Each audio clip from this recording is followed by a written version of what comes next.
Silence सबसे ज़्यादा खतरनाक लगती है साई को। जो प्रोफेसर जीएन साई बाबा का वकील था सुरेंद्र गार्लिंग, वो अंदर गया। जो प्रोफेसर जीएन साई बाबा के लिए कैंपेन कर रहे थे, प्रोफेसर हेनी बाबू, डीयू के इंग्लिश के ही प्रोफेसर जीएन साई बाबा थे, इंग्लिश के ही प्रोफेसर हेनी बाबू थे, वो सब लोग जेल में हैं। जो प्रोफेसर जीएन साई बाबा के लिए वकालत किए, जो प्रोफेसर जीएन साई बाबा के लिए कैंपेन करते रहे, जो प्रोफेसर जीएन साई बाबा के लिए बोलते हैं। तो ये प्रोफेसर जीएन साई बाबा के लिए बोलना ही अपने आप में क्राइम हो गया। उनके संघर्ष बहुत वाइडर रहे हैं, शायद मतलब यही हमें दुख है इस चीज़ का कि उनसे बहुत सारा कुछ सीखना था। मतलब जो सेंट्रल इंडिया के अंदर कन्फ्लिक्ट है, माओइस्ट वर्सेस स्टेट का कन्फ्लिक्ट है, अगर उसके ऊपर कुछ भी डॉक्यूमेंट पढ़ना क्राइम है, तो फिर तो हम सब लोग क्राइम करना चाहिए हमें, कि हमें जानना चाहिए कि वो कन्फ्लिक्ट कैसा है। उनकी वॉइस जो वॉइसलेस हैं, जिनको कभी ये अधिकार ही नहीं दिया गया कि आप अपनी वॉइस रख सकते हो, उनको अपनी वॉइस रखने के कारण से सीधा गोली मार दी जाती है। उनकी voice professor GN Sai Baba बने। ऑपरेशन ग्रीन हंट था। ग्रीन हंट मतलब आप जंगल के अंदर शिकार कर रहे हो आदिवासी का।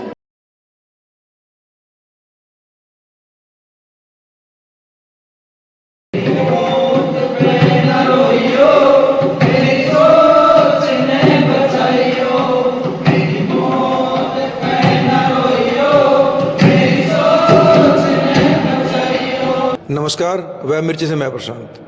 आज हिसार की जाट धर्मशाला में प्रोफेसर जीएन साई की श्रद्धांजलि सभा में आए हुए हैं हम लोग। और प्रोफेसर जीएन साई क्यों दूसरे एक्टिविस्ट से अलग थे, 10 साल तक जेल में रहे, और उनके डेथ के बाद क्यों देश भर में श्रद्धांजलि सभाएं हो रही हैं, तो हमारे साथ हैं कलम कला संग्राम दिल्ली से राजवीर कौर जी। इन्होंने आज यहाँ मेन लेक्चरर के रूप में लेक्चर दिया है, तो हम इन्हीं से जानेंगे, क्योंकि इतनी बड़ी पर्सनैलिटी के बारे में मैं बीच से हटना चाहूँगा और मैं ये सीधे इन्हीं से बातचीत करना चाहूँगा कि जो इनका संगठन है वो उसको ब्रीफ कर दूँ मैं। ये सोशल इश्यूज़ के ऊपर गाने लिखता है, पेंटिंग करता है, यानी जो कल्चरल एक्टिविटी है वो करता है। और ये खुद भी डीयू में स्टूडेंट रही हैं और प्रोफेसर जीएन डीयू में दिल्ली यूनिवर्सिटी के अंदर प्रोफेसर रहे हैं। तो नमस्कार राजवीर जी। तो पहले तो मैं ये जानना चाहूँगा आपसे कि आप प्रोफेसर जीएन के बारे में इतना कैसे जानते हैं, उनसे कब संपर्क में आए थे जी? मैं अभी भी दिल्ली यूनिवर्सिटी की स्टूडेंट हूँ। और मैं 2017 में दिल्ली यूनिवर्सिटी के कैंपस में आई थी। तो हम लोगों ने एक स्टूडेंट ऑर्गेनाइजेशन फॉर्म किया था। उसी दौरान क्योंकि ये इंग्लिश डिपार्टमेंट के हमारे ही दिल्ली यूनिवर्सिटी के प्रोफेसर थे, तो प्रोफेसर जो हेनी बाबू हैं, और ये भी एक बहुत बड़ी ट्रेजेडी है कि वो अभी भीमा कोरेगांव में खुद जेल के अंदर है। वो उसके ऊपर भी यही है कि वो प्रोफेसर जीएन साई बाबा की रिहाई के लिए कैंपेन्स करते रहे, उसका पार्ट रहे। जो डिफेंस टीम है प्रोफेसर जीएन साई बाबा की, उसके भी पार्ट रहे। इसी कारण से वो खुद जेल में है। और हम उनसे बहुत सारा चीज़ सुना प्रोफेसर जीएन साई बाबा के बारे में, कि वो कौन थे, क्यों उनको जेल में डाला। तो बहुत सारे प्रोग्राम्स होते थे। तो जो उनके पार्टनर हैं, वाइफ हैं वसंता, उनके साथ मुलाकात हुई, तो वो सारी अपडेट्स के बारे में पता चलता था।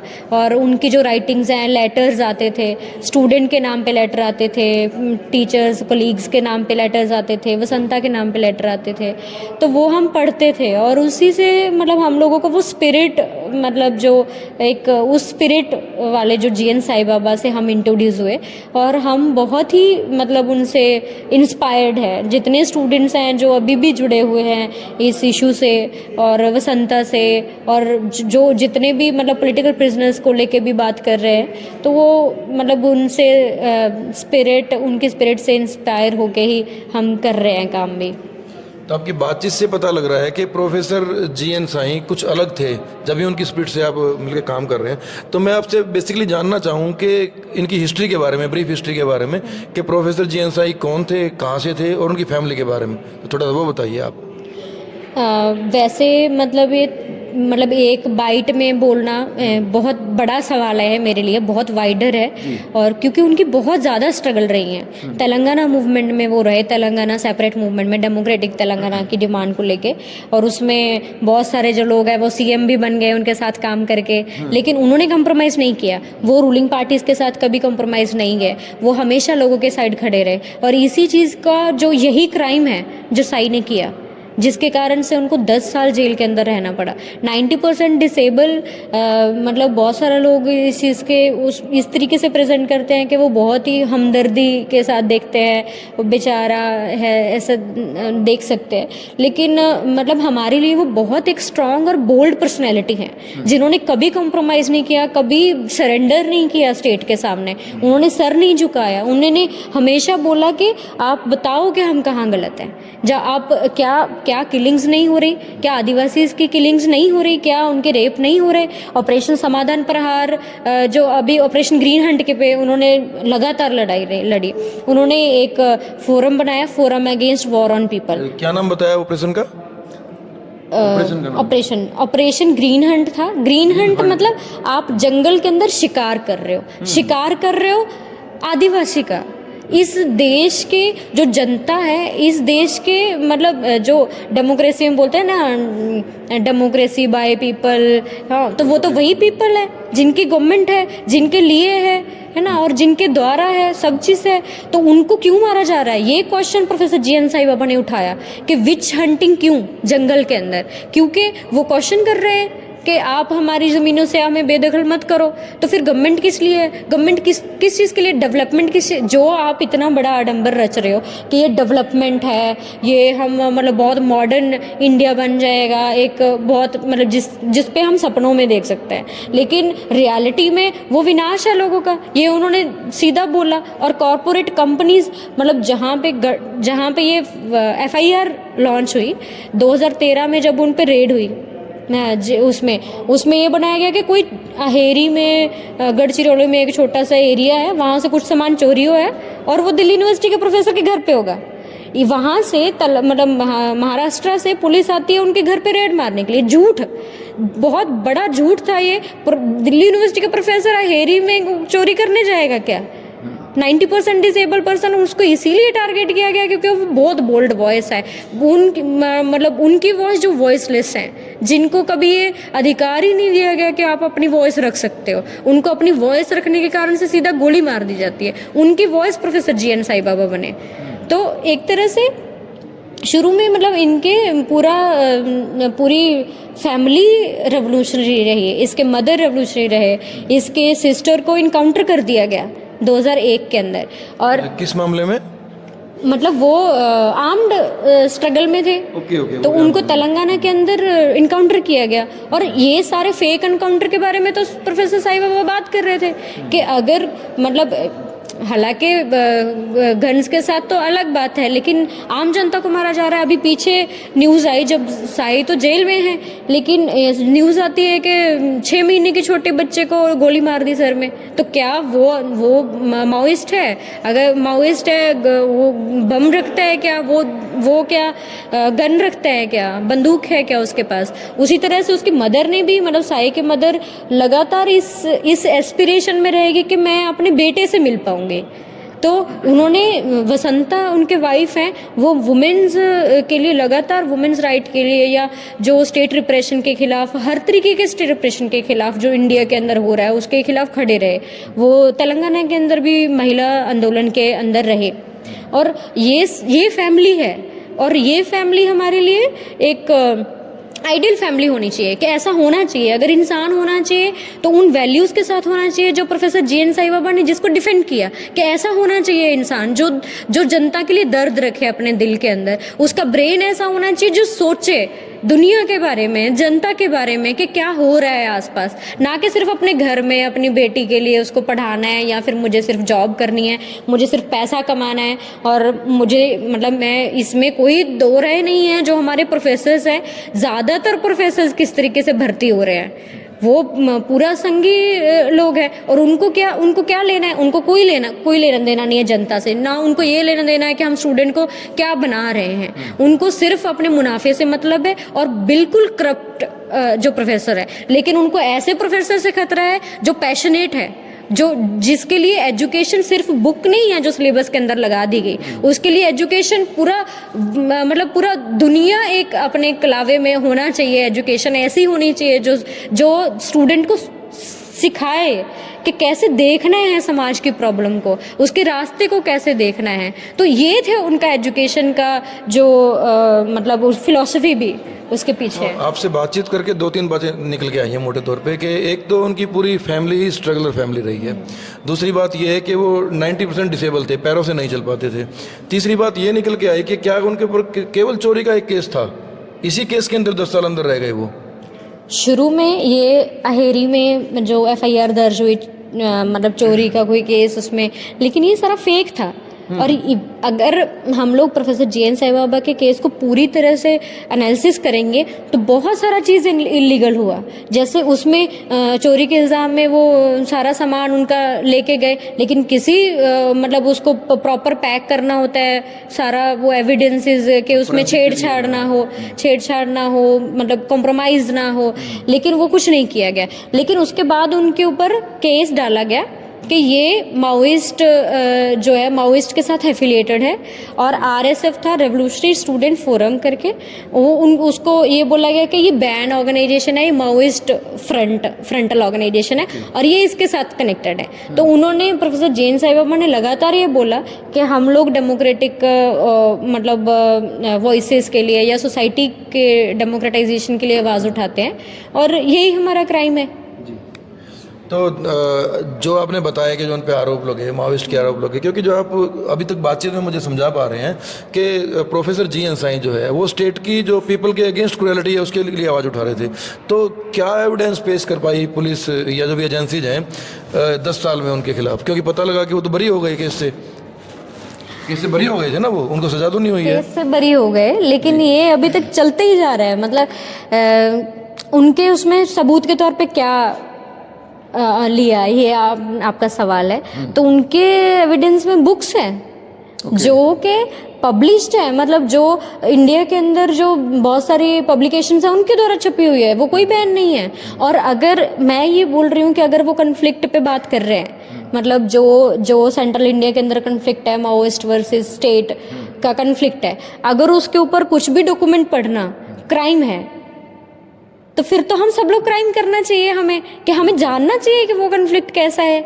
और उसमें ये तो कोर्ट ने बहुत बार बोला है कि जो अगर मान लो कुछ लिटरेचर है, सिर्फ लिटरेचर के बेस पे आप किसी को क्रिमिनल नहीं मान सकते, क्योंकि हम लिटरेचर अगर प्रोफेसर जो यूनिवर्सिटी के अंदर बैठा प्रोफेसर वाइडर होगा उसका जो कलेक्शन है राइटिंग्स का, रीडिंग्स का, और बहुत सारे प्रोफेसर इसको डिफेंड करते हैं कि हम सब लोग पढ़ते हैं अपने देश के अंदर क्या चल रहा है, हम फिलिस्तीन के ऊपर भी पढ़ेंगे, देश की तो अलग बात है ना।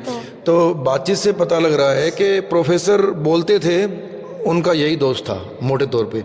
तो हम यदि एक कदम और आगे जाके बात करते हैं तो क्या आप मुझे बता पाएंगे कि वो किस तरह से संघर्ष करते थे? जैसे बहुत सारे लोग जनसभा करके संघर्ष करते हैं, बहुत सारे लोग लिख के संघर्ष करते हैं, कुछ पोइट लिख दिया, कोई लिटरेचर लिख दिया, कुछ किसी टॉपिक के ऊपर लिख दिया है, या वो स्टूडेंट्स को समझाते थे, मतलब उनका संघर्ष करने का तरीका क्या था?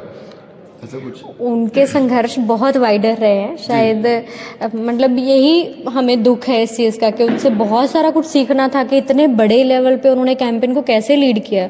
उनके अंदर इतनी मतलब क्षमता थी, उनके अंदर कैपेसिटी थी बहुत ज़्यादा काम करने की। एक तरफ स्टूडेंट को बहुत पैशनेट तरीके से पढ़ाना, काम चलाऊ नहीं, पैशनेट तरीके से पढ़ाना, उसके साथ डायलॉग के अंदर इंगेज होना। दूसरे लेवल पे जो डेमोक्रेटाइजेशन ऑफ एजुकेशन और इंस्टीट्यूशंस का जो स्ट्रगल है उसमें रहना, और जो उन्होंने फोरम बनाया, forum against war on people, वो सिर्फ दिल्ली के अंदर नहीं चला, दिल्ली के अंदर बड़ी बड़ी कॉन्फ्रेंसेस हुई, और वो हर स्टेट के अंदर उन्होंने कमेटीज़ बनाई, और हर स्टेट के अंदर फिजिकली जाते थे वहाँ पे और प्रोग्राम्स करवाते थे, लोगों को लामबंद किया, उन्होंने लोगों को इकट्ठा किया इस सवाल पे कि वहाँ पे जो लोगों को मारा जा रहा है कल को कहीं पे भी हो सकता है। तो हमें सबको बोलने की ज़रूरत है कि इस तरह के कत्लेआम कैसे कर सकते हैं। अभी जैसे फ़िलिस्तीन के अंदर हो रहा है, तो क्या फ़िलिस्तीन के लोग ही इस पर बोलेंगे? ये सारी दुनिया की, सारी मानवता की एक जिम्मेदारी है कि हम ये रोकें, उस चीज़ को आवाज़ उठाएं कि ये जो हो रहा है वो गलत है। सिर्फ मुनाफे के लिए और कुछ लोगों का दबदबा कायम करने के लिए लोगों को मार दिया जाएगा, कत्लेआम कर दिया जाएगा, इसको हम फिर ह्यूमन नहीं है, हमारे अंदर अच्छी वैल्यूज़ नहीं है अगर हम इसको क्वेश्चन नहीं कर रहे हैं। तो राजवीर, अभी आप दिल्ली यूनिवर्सिटी में हो, तो वहाँ अभी प्रोफेसर जीएन के बारे में किस तरह के लोगों के इमोशन हैं, प्रोफेसर के कुछ इमोशन हैं, बातचीत होती है, डरते हैं लोग बात करने में? उसके लिए 2 सभाएं हो चुकी हैं, मतलब एक तो दिल्ली यूनिवर्सिटी के गेट के बाहर स्टूडेंट्स ने ऑर्गेनाइज़ किया और टीचर्स ने ऑर्गेनाइज़ किया और लगातार चल रही हैं। दिल्ली के अंदर बहुत सारे प्रोग्राम्स लिए जा रहे हैं और मतलब एक ये भी है ना कि उस जड़ता को भी तोड़ते हैं। प्रोफेसर जीएन साई बाबा को जो स्ट्रगल एकदम से निकल के आया वो अभी निकल के आया, लेकिन चल तो बहुत लंबे टाइम से रहा था ना, लेकिन इस चीज़ ने सब लोगों को झंझोड़ दिया। तो जो लोग थोड़ा निराश भी थे तो वो अपने आप पे एक तरह से थोड़ा सा अशेम्ड फील कर रहे हैं कि हमें आना चाहिए। तो मुझे लगता है कि ये मतलब वो जिस तरह से बहुत सारे राइटर्स ने बोला है कि एक वेकअप कॉल है हमारे लिए कि हम स्ट्रगल करें, यूएपीए के अगेंस्ट स्ट्रगल करें। बहुत सारे लोग जेल के अंदर हैं, हम साइलेंट क्यों हो जा रहे हैं? और मुझे लगता है कि सबसे खतरनाक चीज़ ये है, ये नहीं कि अरेस्टिंग हो गई, मुझे लगता है कि किसी की भी अरेस्टिंग हो सकती है आज के दौर में। यूएपीए लगाया जा सकता है, जेल के अंदर बंद किया जा सकता है, अंडा सेल के अंदर बंद किया जा सकता है। सबसे खतरनाक वो चीज़ है साइलेंस, कि जिन लोगों के लिए आप बोले क्योंकि ये पर्सनल लड़ाई किसी की भी नहीं है। प्रोफेसर साई बाबा का तो कोई पर्सनल इशू नहीं था जिसके लिए उन्होंने उनको जेल में बंद किया। ऐसा नहीं है कि उन्होंने मर्डर किया था कोई, या ऐसा नहीं था कि चोरी कर ली उन्होंने, है ना, या डाका डाल दिया उन्होंने, नहीं, उनका पर्सनल इशू नहीं था। तो मेन बात है कि जनता के लिए लड़े और हम जनता का एक पार्ट हैं और हम उन लोगों के लिए साइलेंट ना रहें जो लोगों के लिए बोलते रहे, जो लोगों की वॉइस है, हम उसको दबने देते हैं। जनता मतलब जनता का आंदोलन और ज़्यादा तीखा होना चाहिए। ये है कि रिप्रेशन बहुत ज़्यादा स्ट्रॉन्ग है। अभी किसान आंदोलन के बाद हम देख रहे हैं पंजाब हरियाणा के अंदर किसानों के ऊपर है ना ये छापेमारी कर रही है। और भीमा कोरेगांव के अंदर जो प्रोफेसर जीएन साई बाबा का वकील था सुरेंद्र गार्लिंग, वो अंदर गया। जो प्रोफेसर जीएन साई बाबा के लिए कैंपेन कर रहे थे, प्रोफेसर हेनी बाबू, डीयू के इंग्लिश के ही प्रोफेसर जीएन साई बाबा थे, इंग्लिश के ही प्रोफेसर हेनी बाबू थे, वो सब लोग जेल में हैं जो प्रोफेसर जीएन साई बाबा के लिए वकालत किए, जो प्रोफेसर जीएन साई बाबा के लिए कैंपेन करते रहे, जो प्रोफेसर जीएन साई बाबा के लिए बोलते हैं। तो ये प्रोफेसर जीएन साई बाबा के लिए बोलना ही अपने आप में क्राइम हो गया। क्या हम एक पता नहीं कितने बड़े टेररिस्ट के लिए हम बोल रहे हैं? तो मतलब ये अपने आप में क्वेश्चनेबल चीज़ें हैं। हम लोगों को चुप नहीं रहना चाहिए किसी भी चीज़ में। मतलब जैसे मैं बोल रही हूँ कि साइलेंस सबसे ज़्यादा खतरनाक लगती है साई को। जब वो अपनी बुक लिखते हैं why do you fear my way so much, मतलब आप मेरे रास्ते से इतना क्यों डरते हैं, तो उसमें साइलेंस उनके सामने लगातार ये है क्योंकि अंडर सेल में साइलेंस एंड साइलेंस है और उनको सोसाइटी के अंदर भी यही लग रहा है कि साइलेंस नहीं होना चाहिए। तो वो साइलेंस को तोड़ने के लिए अपने अंदर भी लड़ाई लड़ते हैं कि नहीं साइलेंट रहना है। वो एक दिन में 3 न्यूज़पेपर पढ़ते हैं। इसीलिए जब हम जेल से जब 7 महीने पहले वो बाहर आए, हमें नहीं लगा कि वो डिस्कनेक्ट थे किसी भी स्ट्रगल से। वो भीमा कोरेगांव के लिए फाइट करते रहे। जब वरवर राव जो भीमा कोरेगांव के अंदर एक्यूज्ड है, वो तेलुगु पोइट है, बहुत बड़े पोइट है वहाँ पे, और बहुत ही मतलब बहुत बेस्ट पर्सनैलिटी हैं वो वहाँ के, जो इसी तरह से लड़ते आ रहे हैं। उनको कितने बार जेल में जाना पड़ा। वो उनके लिए लेटर लिखते हैं जेल के अंदर से। वो जो नगुगी वा थ्योंग है, जो एक राइटर है, वो उनकी बुक ट्रांसलेट कर देते हैं जेल के अंदर से ही। तो वो जेल के अंदर भी नहीं बैठे, उन्होंने जितने स्टूडेंट्स उनको मिले, मतलब जैसे आदिवासी जिनको कभी एक्सेस ही नहीं मिला एजुकेशन का, जिनको कभी मौका ही नहीं मिला कि हम स्कूल के अंदर जाके पढ़ पाएँ, तो उनको उन्होंने पढ़ाया। उसमें से कुछ लोग ग्रेजुएट हो गए अभी। तो मतलब ये हमारे लिए बहुत बड़ी सीख है कि ऐसा इंसान होना चाहिए कि आप किसी भी हालत में होप नहीं छोड़ोगे, फ्रीडम के लिए, आज़ादी के लिए। हाँ राजवीर, मैं यदि ये बात करूं कि उनको लंबे टाइम तक गलत तरीके से जेल में रखा गया, ये तो स्टेट का क्राइम है, इसमें कोई इशू नहीं है। उनकी डेथ में भी आपको लगता है कि जेल की कोई भूमिका रही है उनके हेल्थ इश्यूज़ के लिए, कि यदि वो जेल ना जाते तो शायद लंबा जीते अभी वो, ऐसा लगता है? बिल्कुल, मतलब 100%, मतलब जो आप रिपोर्ट देखेंगे उनकी, जो पोस्टमार्टम रिपोर्ट है, उसमें सीधा ये है कि मल्टीपल ऑर्गन फेलियर हुआ। मतलब आपकी किडनी में दिक्कत हो गई, ये लेफ्ट हैंड तो सीधा सीधा उन्होंने खींच खींच के ऐसे आपको, मतलब जैसे व्हील चेयर के बिना वैसे वो इंडिपेंडेंटली मूव करते थे और बहुत हेल्दी लाइफ थी उनकी। मंजीरा जो है उनकी बेटी है और वसंता उनकी वाइफ है, वो बहुत बोलते हैं इस चीज़ के बारे में कि उनको किसी चीज़ की ज़रूरत नहीं होती थी, हमारी ज़रूरत नहीं होती थी। वो अपने व्हील चेयर से बेड से कॉलेज सब चीज़ अपना काम खुद करते थे इंडिपेंडेंटली, उनको किसी हेल्प की ज़रूरत नहीं थी। लेकिन उनको डैमेज कर दिया गया उनकी पूरी बॉडी को, और उनको हेल्प नहीं दी गई, उनको ट्रीटमेंट नहीं दिया गया, उनका हार्ट का ट्रीटमेंट नहीं दिया गया, उनको ये जो स्टोन थे गोल ब्लैडर का सर्जरी के लिए उनको बेल नहीं दी गई, मेडिकल बेल नहीं दी गई। लेकिन आप उस तरह से देखो, राम रहीम को मेडिकल बेल मिल रही है, पैरोल पे पैरोल मिलती जा रही है, जिनको जेल के अंदर होना चाहिए, जिनको कोई रिलैक्सेशन नहीं मिलना चाहिए।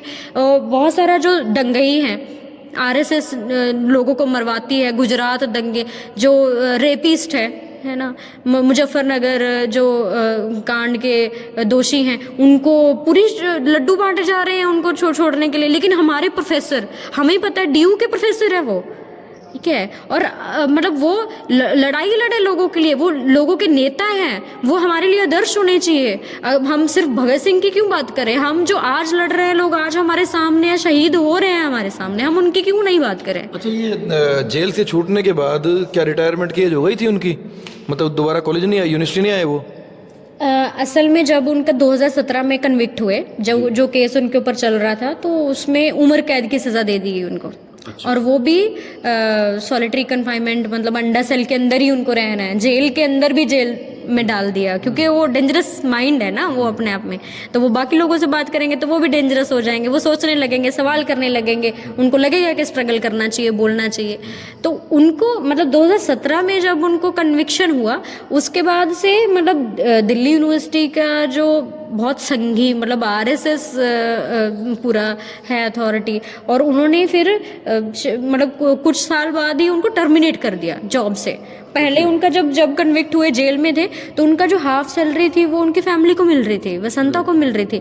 लेकिन इतना ब्रिलियंट प्रोफेसर को, इतना पैशनेट प्रोफेसर को टर्मिनेट कर दिया, और वो अभी हाई कोर्ट के अंदर केस चल रहा था, और उन्होंने बहुत बार बोला भी कि ठीक है, मतलब, और वो एक्विट हुए ना एट द एंड। क्या निकला केस से कि ये कि कोई एविडेंस नहीं है, पूरा केस फॉल्स है। एक तो ये चीज़ कि 10 साल आपने जेल में रखा, और फिर वो कोर्ट बोलती है कि कोई केस ही नहीं था। मतलब इसमें हमें हंसना चाहिए या रोना चाहिए? और अभी टर्मिनेट ही है वो। कि जिसको इतना टेररिस्ट बना दिया गया, आपने उस इंसान को मतलब डेथ तक मतलब डेथ हो गई उसकी, यहाँ तक पहुँचा दिया। एक किलिंग है, पांडु नरोटे को अंदर मार दिया इसी केस में जो कन्विक्ट थे। जो हेम मिश्रा है, जो स्टूडेंट थे, उसके 10 साल जेल में आपने गुम कर दिए। प्रशांत राही है, उसके 10 साल। कौन जिम्मेवार है इसका? कितने लोग थे ये जिनको पकड़ा गया इस मामले में? 6 लोग थे। उसके अंदर से पांडु नरोटे, प्रोफेसर जीएन साईं बाबा के सामने उनकी डेथ हुई। क्यों? क्योंकि उनको हॉस्पिटल नहीं लेके जाया गया। अच्छा, जो ये 6 लोग थे, बाकी 5 लोग, वो इनको अरेस्ट करने के बाद जब इन्होंने एविडेंस वगैरह ढूंढे पुलिस ने, एजेंसी ने, उसके बाद अरेस्ट हुए हैं वो सभी लोग? पहले अरेस्ट किया गया था स्टूडेंट को, और उसके बाद प्रोफेसर जीएन साईं बाबा को अरेस्ट किया गया। तो उनके लिए भी मतलब वो बोल रहे थे कि ये अरेस्टिंग गलत हुई है, और वो फिर उनको अरेस्ट किया गया, और एविडेंस तो कुछ है ही नहीं, इसीलिए तो उनको बरी करना पड़ा एट द एंड। बाद में पहले ये बोल रहे थे कि माओइस्ट लिंक है, कुछ है, उनको कुछ नहीं मिला इस नाम पे। तो अल्टीमेटली अभी भी एक हाई कोर्ट में केस बाकी है जो उनकी टर्मिनेशन को लेके है, सर्विस टर्मिनेशन को है। टर्मिनेशन को लेके भी बाकी है, और ये बहुत शेमफुल है कि जो सेंट्रल गवर्नमेंट है और जो महाराष्ट्र गवर्नमेंट है और एनआईए अभी केस दोबारा फाइल किए है कि ये एक्विटल नहीं होना चाहिए था। ओके। तो अभी उनकी डेथ के बाद भी ये केस चल रहा है कि उनका एक्विटल गलत है, और जो उसमें मतलब बाकी 4 लोग भी रिहा हुए। एक जने की तो जेल में ही डेथ हो गई थी साई केस में, 5 लोग अरेस्ट मतलब रिहा हुए थे, तो उसमें से अभी 4 लोग बाकी रह गए। तो वो ये तैयारी है कि उन 4 लोगों को अगर जीएन साईं बाबा होते तो उनको भी दोबारा जेल में जाना पड़ता। तो सुप्रीम कोर्ट में 2 केस चल रहे हैं, मतलब हाई कोर्ट में एक चल रहा है कि उनको उनका जो टर्मिनेशन है वो गलत है, क्योंकि एक्विट हो गए तो आपको दोबारा जॉब देनी चाहिए थी उनको। अगर मान लो अभी है नहीं, वो लड़ रहे थे, अभी खुद ही सब चीज़ वकीलों से सारा चीज़ बात कर रहे थे, लेकिन अभी जो बहुत सारे एक्टिविस्ट हैं उनका ये डिमांड है कि उसकी जो पेंशन है या जो भी एक प्रोफेसर को मिलती है उसके बाद वो फैमिली को मिलनी चाहिए। और कोर्ट से भी जो स्टेट का जो ये वायलेंस है उसके लिए कंपनसेशन मिलना चाहिए। मतलब 5 के 5 फैमिलीज़ को, 6 के 6 फैमिलीज़ को कंपनसेशन मिलना चाहिए जो उनका 10 साल वेस्ट किया और वायलेंस किया उनके ऊपर। तो उसकी अकाउंटेबिलिटी जुडिशरी को लेनी चाहिए और उसका कंपनसेशन देना चाहिए ताकि ऐसा आगे ना हो। Thank you Rajveer. Thank you. Rajveer से डिटेल में बात करके कुछ ना गंभीर बातें पता चली हैं। एक तो ये कि प्रोफेसर जीएन साईं किस तरह से अलग थे। यूनिवर्सिटीज़ दुनिया भर की हैं देश में, प्रोफेसर दुनिया भर के हैं, लेकिन उनको कोई फ़र्क नहीं पड़ता है। इतना बड़ा किसान आंदोलन चला हरियाणा में, हरियाणा एग्रीकल्चर यूनिवर्सिटी है हिसार में, किसी प्रोफेसर ने ज़बान नहीं खोली। शायद प्रोफेसर जीएन इसी चीज़ में अलग थे कि वो बोलते थे, उनको बोलना आता था, और स्टेट बोलने से डरता है। तो राजवीर से बात करके पूरे केस को समझ के तो यही समझ में आ रहा है कि प्रोफेसर जीएन को सच्ची श्रद्धांजलि यही हो सकती है कि बोलना शुरू करें। धन्यवाद।